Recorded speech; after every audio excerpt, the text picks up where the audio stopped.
Hi guys, welcome back to my channel Lush Gardener. In today's video I'm going to be talking about this beautiful variety of Echeveria called as Echeveria Mebina. Now this is a variegated version. We also have the regular version as well. So this is the regular Mebina without any variegation. Now I know it doesn't look that great because it's not getting a lot of light. I have just started to offer it morning direct sunlight, but if I happen to find a picture, I'll put up a picture of how it actually looks when it gets a good amount of morning direct sunlight for 5 to 6 hours, and when it starts to stress, it gets this beautiful red edges as you can see on the crown area. The same thing goes with these as well. They will get red edges, but they are going to have a lot of variegation and they are going to look slightly pink in color.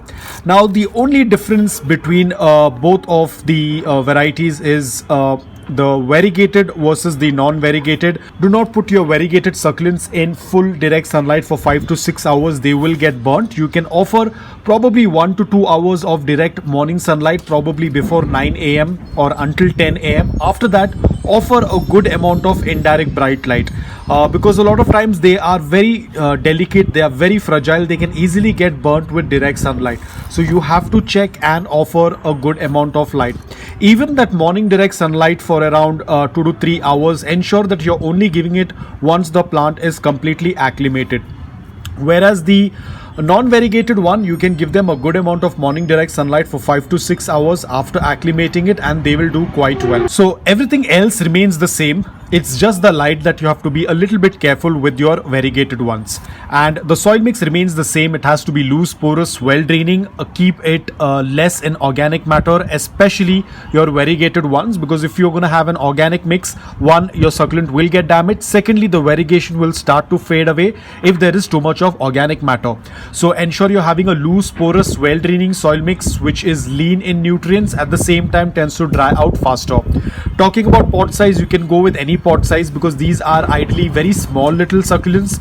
They do not grow very large. They start to clump as and when they start to grow, so they won't be growing very huge in size. So you can use a small pot, it's absolutely fine. Talking about watering, whenever the soil is completely bone dry, only then go ahead and water it. As I said, watering is something I leave it up to you, but the thumb rule remains the same. The soil has to be completely bone dry, after which you can wait for a couple of days before you go ahead and water it.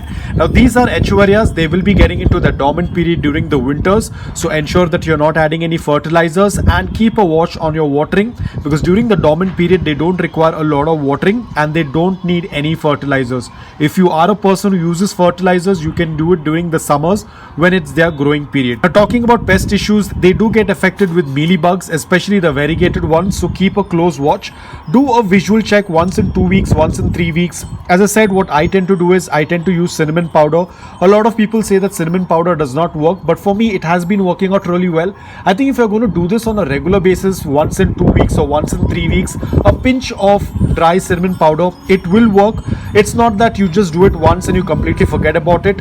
It's not how it works. You have to do it on a regular basis and then you'll start noticing the results. So overall, Mebina is a very easy succulent, but I would say if you are a beginner, avoid the variegated one. You can go with the regular variety of Mebina.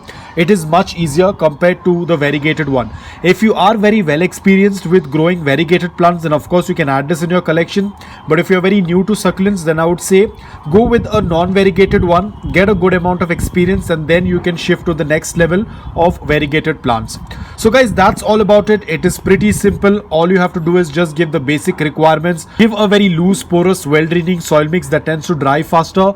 Your soil should apparently dry within the 3rd or the 4th day. On the 4th day, it should be completely bone dry. So you need to make a mix like that. I already have a soil test method video. I'll put the link in the description below. You can check it out and offer a good amount of indirect bright light for your variegated one and offer direct morning sunlight after acclimating for 5 to 6 hours for your non-variegated ones. So overall, it's a very easy to grow succulent. If you are a beginner, go with the non-variegated one. If you have a good amount of experience, you can go with the variegated one as well. So guys, that's all about it. I hope that this video was helpful to you. If it was, please hit the like button, and if you're new to my channel, please consider subscribing to it. Until then, take care, stay safe and keep propagating.